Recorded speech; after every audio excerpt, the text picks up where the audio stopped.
When an overworked apothecary haphazardly commits suicide after being overworked and burnt out, she has no idea what's in store for her on the other side. What she initially believes to be a break from being needed and attending to patients turns out to just be another opportunity to work, as she is sought out to heal the ruler of the underworld, Hades. This quirky premise, which was originally a one-shot manga, turns into a rich emotional journey about life, love, and purpose in this life and the next. Welcome back to the Wonder of Anime YouTube channel. My name is Lisa, and in this video, we are going to talk about the long-awaited, finally in print manga, Colette Decides to Die.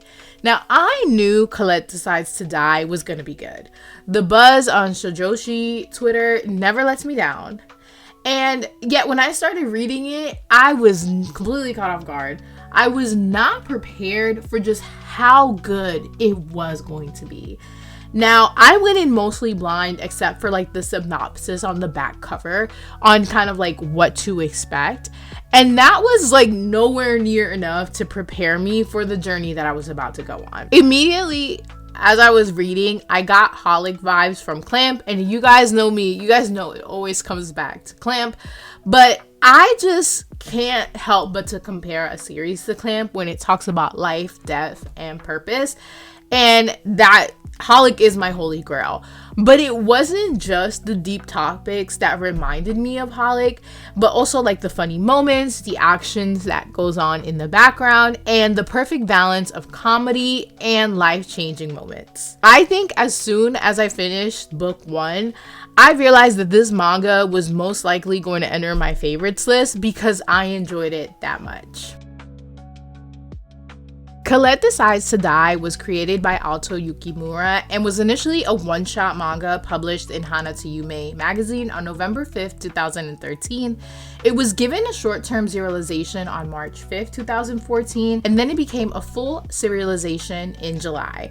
It ended on October 5th, 2021, and it has a total of 20 volumes. Yukimura notes that the title Colette Decides to Die was just the title for the one-shot, and now as the story was continued, it didn't end up matching the ongoing story, but it was too late and it was kept.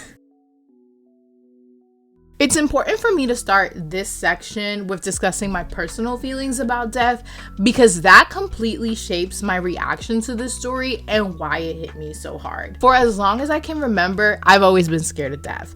I grew up Catholic, so I was raised with the belief of heaven and hell, but I always just thought about what it would mean to be dead and nothing. Not conscious, not thinking, not seeing or experiencing life at all. This is not something that I would harbor often. Like, it would just be months and months. Like, I would not think about this or even years, but it is something that if it comes up on my mind, it does make me very anxious. In 2018, I experienced what I would call a mental breakdown that lasted over a month that was triggered by a Reddit thread discussing death. Which sounds funny looking back because the thread wasn't gruesome or anything like that. It was just kind of discussing dying. And I suffer from intrusive thoughts, so the entire month after I read that was just an entire month of me being anxious 24/7, having thoughts of no longer being alive. And not that I wanted to end my life, I didn't have suicidal ideation or anything like that, but just the thought of not being alive, no longer being here. And it was an unending spiral. What finally broke me from this haze was having a conversation with a friend about like what I was going through and the fears of death. And I learned that this was very normal. This was something that friend had experienced as well. And I also learned that this is often called existential dread, and many people deal with this at one point or another. This mental breakdown changed me and really how I thought about life and death. I sometimes need to limit my intake on news surrounding death, like when a celebrity dies or a mass casualty happens. I also don't like discussing death at times, and I've changed my language. I don't like using terms like I'm dying when I'm laughing at something or I'm in pain. And I also don't like phrases like I'm gonna kill myself, kill me, kill you. I don't think those are funny anymore, and to me, I think those words hold so much weight. I found that the language in which I discuss life and death is very powerful. All this to say, a story like Colette Decides to Die has all the components of something that could trigger me and my death anxiety. A few years ago, freshly after that breakdown, I would have never been able to read this. But now, so many years removed from that moment, instead of being triggered, it felt comforting to read this, as strange as that sounds.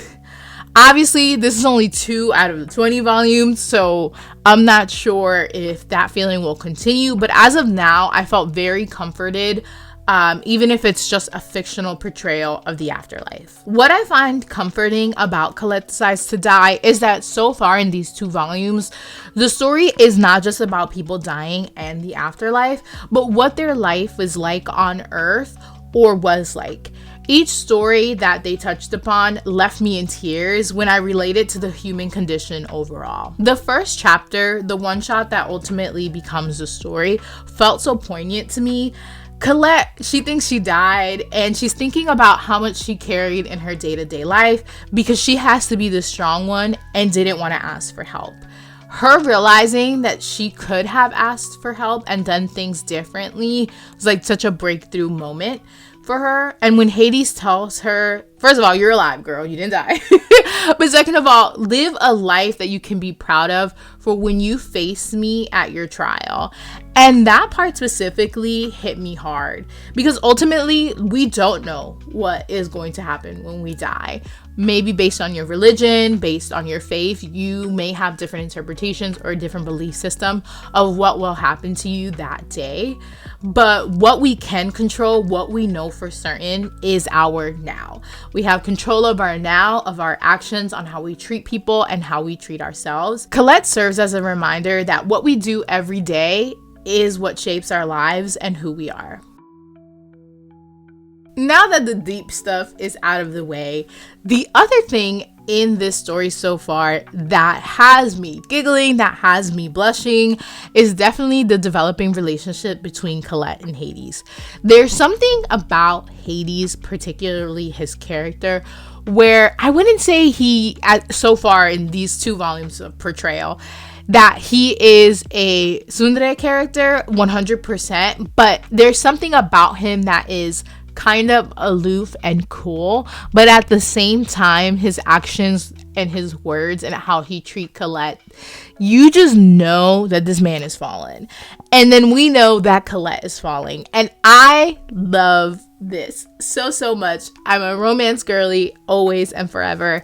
And I find it just very refreshing to read. And it seems to be moving at a slow pace. It seems to be very deep, or that it's going to be a deep romance, and I for one am very excited to see what comes of this relationship. And I am actively rooting for them, I am actively shipping them, and I'm just very excited for this. The third and final thing that really has me drawn to this manga is the art style, is the funny things that happen in the background or how certain moments are depicted within the story. And I know this seems very minor and very small in the large, in the grand scheme of things, but I am someone, when I read a manga, I am usually somebody who reads it first to get the story, okay, what's happening, especially if it's a series where there's multiple volumes and coming out at different times. So initially I'll read it right away and okay, what's happening next? What's the plot? How are we moving along?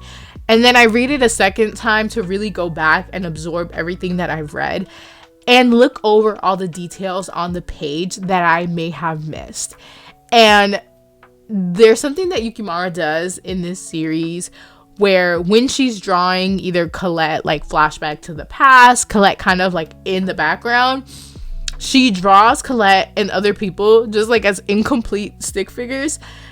And it probably isn't as funny as I'm thinking it is, but to me, it is hilarious.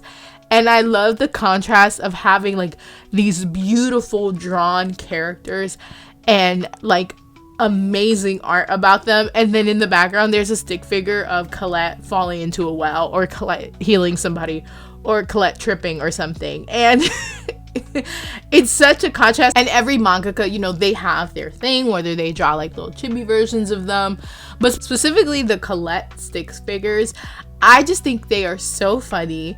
They make me laugh every time that I see them, and it just makes the story especially enjoyable. And I think it also really helps that the servants who serve Hades in the underworld, they are skeleton faces. So then when you also draw Colette in a similar style, it just adds to the hilariousness of it. And it's such a minor detail, but sometimes those little details are what sets apart a story for me. And it gives you a little extra to laugh at or enjoy when you're reading it. As a surprise to no one, I am absolutely in love with Colette Decides to Die.